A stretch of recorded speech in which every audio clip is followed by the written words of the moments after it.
அஸ்ஸலாமு அலைக்கும் வரஹ்மத்துல்லாஹி வபரகாத்துஹு.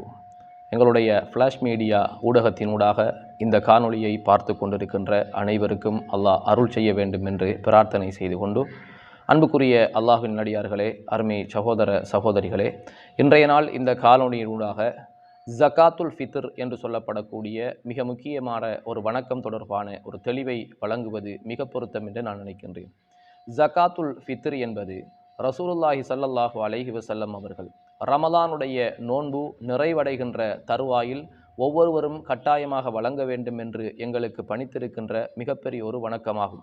இந்த ஜகாத்துல் ஃபித்ர் கடமையாக்கப்பட்டதனுடைய நோக்கத்தை ரசூலுல்லாஹி ஸல்லல்லாஹு அலைஹி வஸல்லம் அவர்கள் சொல்கிற பொழுது, அப்துல்லா இப்னு அப்பாஸ் ரலியல்லாஹு அன்ஹு அவர்கள் அறிவிக்கக்கூடிய செய்தியில் 2 காரணங்களை ரசூல் ஸல்லல்லாஹு அலைஹி வஸல்லம் அவர்கள் சுட்டிக்காட்டினார்கள்.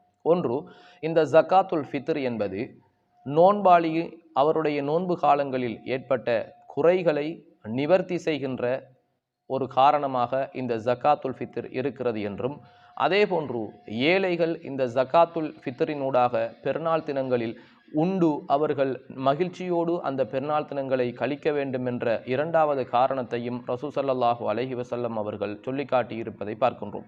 தொழுகையில் ஏற்படுகின்ற மறதிக்காக, தவறுக்காக சஜதா சஹு, மறதிக்கான சுஜூது எவ்வாறு எங்களுக்கு சொல்லித்தரப்பட்டிருக்கின்றதோ அதே போன்றுதான் நோன்பு காலங்களில் எங்கள் மூலமாக ஏற்பட்ட குறைகள், எங்கள் மூலமாக ஏற்பட்டிருக்கின்ற தவறுகளுக்கு பரிகாரமாக ஜகாத்துல் ஃபித்ர் என்று சொல்லப்படக்கூடிய ஒரு கடமையை ரசூல் ஸல்லல்லாஹு அலைஹி வஸல்லம் அவர்கள் எங்களுக்கு வலியுறுத்தி சொல்லி இருப்பதை பார்க்கின்றோம். இந்த ஜகாத்துல் ஃபித்ரை பொறுத்தவரையில் ரசூல் ஸல்லல்லாஹு அலைஹி வஸல்லம் அவர்கள் அவர்களுடைய பிரதேசத்தில் எந்த உணவுப் பொருள் அவர்களுக்கு பரிச்சயமாக இருக்கின்றதோ அந்த உணவுப் பொருளின் ஊடாக வழங்குமாறு ரசூல் ஸல்லல்லாஹு அலைஹி வஸல்லம் அவர்கள் சொல்லி இருக்கின்ற செய்தியை இன்னும் ஒரு நபிமொழியின் ஊடாக நாங்கள் பார்க்கின்றோம். ரசூல் ஸல்லல்லாஹு அலைஹி வஸல்லம் அவருடைய காலத்திலே கோதுமை, பேரித்தம் பழம் போன்ற பல்வேறு அம்சங்களின் ஊடாக ஜகாத்துல் ஃபித்ர் வழங்கப்பட்டிருக்கின்றது. எங்களுடைய வழக்கத்தை பொறுத்தவரையில் அரிசியை நாங்கள் எங்களுடைய வழக்கமான உணவாக உட்கொண்டு வருகின்றோம். இந்த அடிப்படையில் ஜகாத்துல் ஃபித்ர் என்பது தானியமாக வழங்கப்பட வேண்டும் என்பது ரசூல் ஸல்லல்லாஹு அலைஹி வஸல்லம் அவர்கள் எங்களுக்கு சுட்டிக்காட்டிய ஒரு அம்சமாகும். ஜகாத்துல் ஃபித்ரை பணமாக வழங்கலாமா என்று கேட்டால், நிச்சயமாக ரசூல் ஸல்லல்லாஹு அலைஹி வஸல்லம் அவர்களுடைய காலத்திலும் பணத்தினுடைய பரிமாற்றம் அல்லது பணத்தினுடைய புழக்கம் மனிதர்களுக்கு மத்தியில் காணப்பட்டிருந்தது. ஆனாலும் ரசூல் ஸல்லல்லாஹு அலைஹி வஸல்லம் அவர்கள் அந்த பிரதேசத்தில் எது அவர்களுடைய பிரதான உணவாக உட்கொள்ளப்பட்டதோ அந்த உணவைத்தான் ரசூல் ஸல்லல்லாஹு அலைஹி வஸல்லம் அவர்கள் ஜகாத்துல் ஃபித்ராக வழங்கி இருக்கிறார்கள் என்கிற செய்தியை நாங்கள் பார்க்கின்றோம். இதனால் தான் அது ஏழைகளுக்கு உணவாகவும் வழங்கப்படுகின்றது என்ற ஒரு நோக்கத்தையும் ரசூல் ஸல்லல்லாஹு அலைஹி வஸல்லம் அவர்கள் அதனூடாக எங்களுக்கு சொல்லி தந்திருக்கின்றார்கள். இந்த ஜகாத்துல் ஃபித்ரை பொறுத்தவரையில் இந்த ஜகாத்துல் ஃபித்ர் என்பது நிறைவேற்றப்படுகின்ற நேரத்தை ரசூல் ஸல்லல்லாஹு அலைஹி வஸல்லம் அவர்கள் சொல்கின்ற பொழுது, ரமதானுடைய மாதம் முடிவடைந்து ஷவ்வாலுடைய பிறை தென்பட்டதற்கு பின்னால் அன்றைய மகரிபுடைய நேரத்திலிருந்து பெருநாளுடைய தொழுகைக்கு நாங்கள் திடலுக்கு செல்வதற்கு முன்னால் இந்த ஜகாத்துல் ஃபித்ர் நிறைவேற்றப்பட வேண்டும் என்பது ரசூல் ஸல்லல்லாஹு அலைஹி வஸல்லம் அவருடைய சுன்னாவாகும்.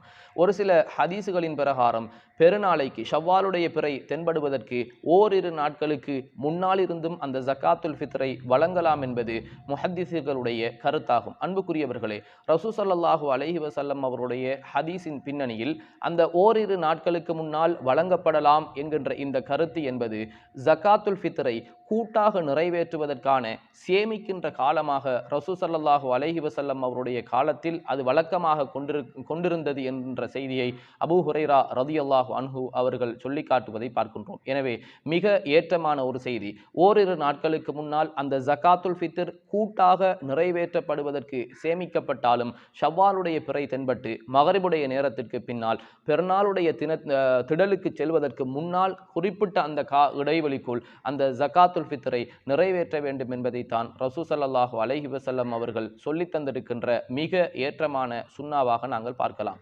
இந்த ஜகாத்துல் ஃபித்ர் என்பது ஒரு வீட்டிலே எத்தனை பேர் வாழ்ந்தாலும், குழந்தையாக இருந்தாலும், வயோதிபராக இருந்தாலும், நோன்பு நோட்பவராக இருந்தாலும், நோட்காதவராக இருந்தாலும், அந்த குடும்பத்தில் உள்ள அத்தனை நபர்களுக்கும் ஜகாத்துல் ஃபித்ர் வழங்கப்பட வேண்டும் என்பது ரசூல் ஸல்லல்லாஹு அலைஹி வஸல்லம் அவர்கள் சொல்லி தந்திருக்கின்ற சுன்னாவாகும்.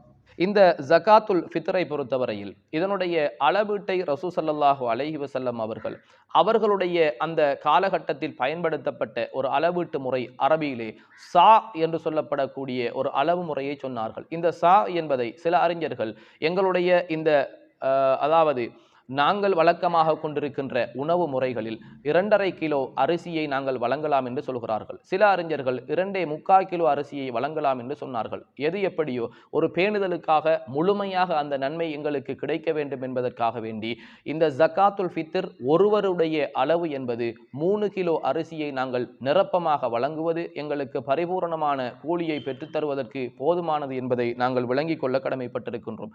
எனவே தான் அன்புக்குரியவர்களே, மிக முக்கியமான ஒரு கடமையாக சொல்லப்பட்டிருக்கின்ற இந்த ஜகாத்துல் ஃபித்ரை எங்களுடைய இந்த ரமதான் நிறைவடைகின்ற அந்த தருவாயில் எங்களுடைய குடும்பத்தில் உள்ள சகல அங்கத்தவர்களுக்கும் பெருநாள் திடலுக்கு செல்வதற்கு முன்னால் எங்களுடைய வீட்டில் ஒரு குழந்தை பிறக்கிறது என்று சொன்னாலும் கூட அந்த குழந்தையின் மீதும் ஜகாத்துல் ஃபித்ர் கடமை என்பதை நாங்கள் புரிந்து கொண்டு பெருநாள் திடலுக்கு செல்வதற்கு முன்னால் ஏழை எளியவர்களை தேடி அவர்களும் சந்தோஷமாக இந்த பெருநாள் தினங்களை கழிக்க வேண்டும் என்பதற்காக ஒவ்வொரு தலைக்கும் 3 கிலோ என்ற அடிப்படையில் எங்களுடைய வளமையாக உட்கொள்கின்ற எங்களுடைய தானியத்தை அரிசியை ஜகாத்துல் ஃபித்ராக வழங்கி எங்களுடைய நோன்பில் ஏற்பட்ட குறைகளுக்கான பரிகாரமாக அவற்றை நிறைவேற்றுவோம். எல்லாம் வல்ல அல்லாஹு தாலா நம் அனைவருக்கும் இதன் மூலமாக பரிபூரணமான நன்மையை பெற்றுத் தருவானாக. வஸ்ஸலாமு அலைக்கும் வரஹ்மத்துல்லாஹி வபரகாத்துஹு.